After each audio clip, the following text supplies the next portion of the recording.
커피와 건강 이야기 39번째. 오늘의 영상 주제는 커피와 에너지 드링크의 비교. 그 첫 번째 시간으로 에너지 드링크가 신체에 미치는 실시간 반응에 대해서 알아보도록 하겠습니다. 문제 제기. 6세 소년이 에너지 음료를 마셨다가 뇌사 판정을 받고 결국 숨지는 사건이 발생해 충격을 주고 있습니다. 일전 영국 성가 미러 보도를 종합하면 프란시스코 세르반테스라는 6세 어린이가 멕시코 마타모로스에 있는 할머니 댁을 방문, 그곳에서 에너지 음료 몬스터를 마셨습니다. 음료를 마신 직후 세르반테스는 경련을 일으키며 혼수 상태에 빠졌는데 입원 후 결국 뇌사 판정을 받았습니다. 유사 사례. 미국에서는 14살 아나이즈 프루니에라는 소녀가 680g의 에너지 음료 2캔을 마신 것이 화근이 돼 사망했습니다. 부검 결과 사망 원인은 카페인 중독으로 인한 심장 부정맥이었습니다. 일본에서도 한 남성이 에너지 드링크로 인한 카페인 중독으로 사망했고, 호주에서는 16세 소녀가 에너지 드링크와 술을 섞어 마신 후 세상을 떠난 일이 있었습니다. 그러자 에너지 음료의 소비가 증가하면서 벌어지는 이런 추세에 대응해서 세계보건기구는 에너지 음료를 공중 건강에 대한 위협이라는 판결을 내렸습니다.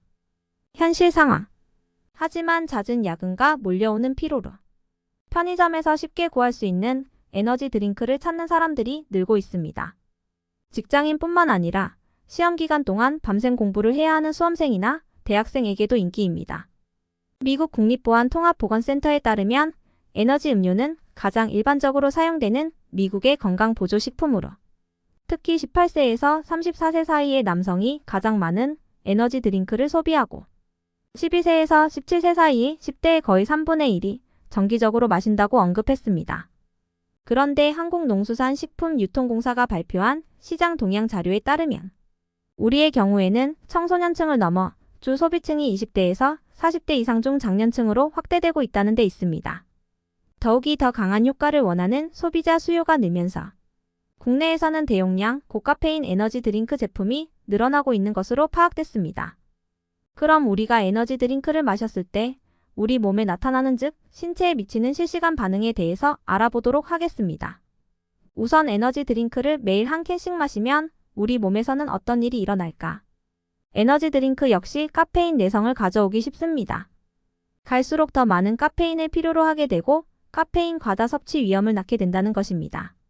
메이오 클리닉 안나 스바티코바 교수팀이 18세 이상 25명을 대상으로 16온스의 에너지 드링크 진짜와 가짜 음료를 각각 마시게 한 후 진행한 연구 실험 결과를 발표한 내용을 보면 가짜 음료를 마셨을 때 별다른 반응이 없었던 신체적 반응에 비해 실제 에너지 드링크를 마셨을 때 혈압 수치, 혈액 내 카페인 수치, 노르에피네프린 수치 증가 등의 변화를 보였습니다. 이런 혈압 상승과 혈액 내 호르몬 변화가 나타나는 경우 연구진은 에너지 드링크 섭취만으로 심장 혈관 질환 위험을 높일 수 있으며 경우에 따라 심장마비의 원인이 될 수 있다는 진단을 내렸습니다. 때마침 2013년 온라인 선물 웹사이트 퍼스널라이즈가 에너지 드링크가 우리의 건강에 미칠 수 있는 놀라운 영향을 보여주는 데이터를 인포그래픽으로 생성. 에너지 드링크 섭취 후 일어나는 신체 반응이란 제목을 달고 우리에게 소개한 적이 있습니다. 에너지 음료가 우리 몸에 미치는 영향에 대한 시간별, 단계별 내용을 간단히 요약한 것이라고 볼 수 있습니다. 에너지 드링크를 마신 후 대략 10분 이내에 에너지 드링크 성분들이 혈류를 통해 몸에 도달합니다. 이런 영향으로 신체는 심장 박동수와 혈압이 증가합니다. 에너지 드링크처럼 커피 카페인도 마신 후 비슷한 15분에서 20분 사이 혈류를 통해 우리 몸에 도달합니다. 그리고 15분에서 45분 정도 경과 시 카페인 수치가 최고조에 달하고 각성과 함께 집중력이 향상되었음을 느낍니다. 커피 카페인의 경우에도 섭취 후 1시간대쯤이면 카페인 수치가 최고조에 달하게 됩니다. 30분에서 50분 정도 지나면 카페인 흡수와 함께 에너지 드링크에 첨가된 설탕 등 첨가물도 대부분 몸에 흡수됩니다.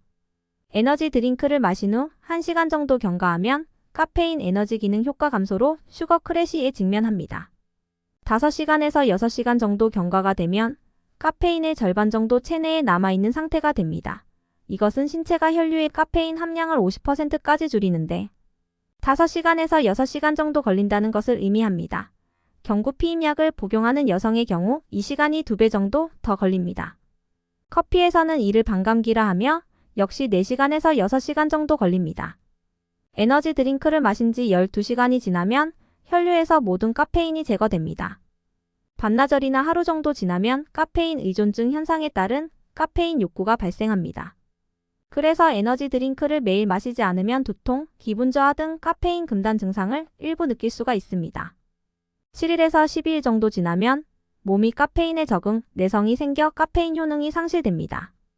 커피의 경우 2단계에서 사람들은 커피 잔수를 늘리는 등 추가 카페인을 통해 기존 카페인 각성 기능을 유지하려고 시도합니다. 결과적으로 카페인에 더 의존하는 악순환이 반복됩니다. 슈거 크래시 현상은 카페인이나 당이 높은 음식을 먹은 후에 몰아닥치는 피로 현상을 가리키는 말입니다. 우리 몸은 카페인과 당을 흡수하기 위해 췌장에서 인슐린을 대량으로 분비하는데 흡수를 마치면 혈당이 이전보다 더 낮은 상태까지 내려가 큰 무력감에 빠지는데 이것을 슈거 크래시 현상이라고 합니다. 전문가들은 에너지 드링크를 섭취한 후 육체 활동을 하지 않으면 그 현상이 심화된다고 말합니다. 특히 우리는 제한된 시간에서 우리의 정신과 육체를 고효율적으로 사용하기 위해 이를테면 운동이나 시험 공부, 밤샘 작업, 고난도 작업, 심지어 전투 경계 임무에 들어가는 군인들의 경우에도 에너지 드링크를 찾습니다. 미 국방부 과학 블로그의 12월 게시물에는 에너지 드링크의 위험성에 대한 경고문을 볼 수 있는데 이는 이라크와 아프가니스탄 전쟁 초기에 군대가 전장에 배치된 군인들에게 에너지 음료를 제공했음을 알 수가 있습니다. 우리 대부분은 에너지 드링크를 한 모금 마신 후 심장 박동수가 증가하는 것을 느낄 수 있습니다. 문제는 이렇게 빠르게 뛰는 심장은 건강의 위험을 초래할 수 있다는 것입니다. 에너지 드링크는 스트레스 수준을 높이고 심박수를 높이고 혈압을 높이는 것으로 나타났을 뿐만 아니라 혈액을 조금 더 진하게 만드는 것으로 나타났다라고 휴스턴 소재 텍사스대 보건과학센터 맥거번 의과대학 스포츠 심장학자인 존 히긴스 박사는 말했습니다. 운동하는 동안 심장의 혈관은 더 커야 합니다. 더 많은 혈류가 심장에 도달할 수 있도록 혈관이 확장되어야 하는데 에너지 음료의 다른 성분과 카페인의 상호작용이 특히 운동 중에 동맥이 적절하게 확장되는 것을 억제하여 동맥의 기능에 영향을 미칠 수 있다는 것은 우리가 운동 전 에너지 드링크를 마시는 목적이나 이유하고는 전혀 상반된 결과를 초래한 것임을 알 수가 있습니다. 단 한 번의 에너지 드링크가 동맥을 통한 혈액의 흐름에 나쁜 영향을 미치고 심각한 심장 문제로 이어질 수 있다는 사실을 우리는 인식해야 하는 것입니다. 이후 커피와 에너지 드링크의 비교와 관련 오늘 방영된 에너지 드링크가 신체에 미치는 실시간 반응 외에도 다음과 같은 내용으로 모두 6회에 걸쳐 영상을 만들어 순차적으로 이 영상들을 올리도록 하겠습니다. 첫째, 에너지 드링크가 신체에 미치는 실시간 반응. 둘째, 에너지 드링크를 마시는 이유와 스포츠 음료와 차이점. 셋째, 에너지 드링크의 건강상 위험. 넷째, 에너지 드링크의 구성 성분. 다섯째, 공중보건의 위협에 노출되는 어린이 청소년들의 에너지 드링크 의존성. 여섯째, 에너지 음료와 알코올의 조합. 이어 올려진 사진 파일 내용은 이 원고를 작성하기 위해 인용 및 참조한 문헌 내용들입니다. 끝으로 구독과 좋아요를 눌러주시는 격려는 이 채널의 큰 자산이 됨을 알려드립니다. 이번 영상도 시청해주셔서 감사합니다.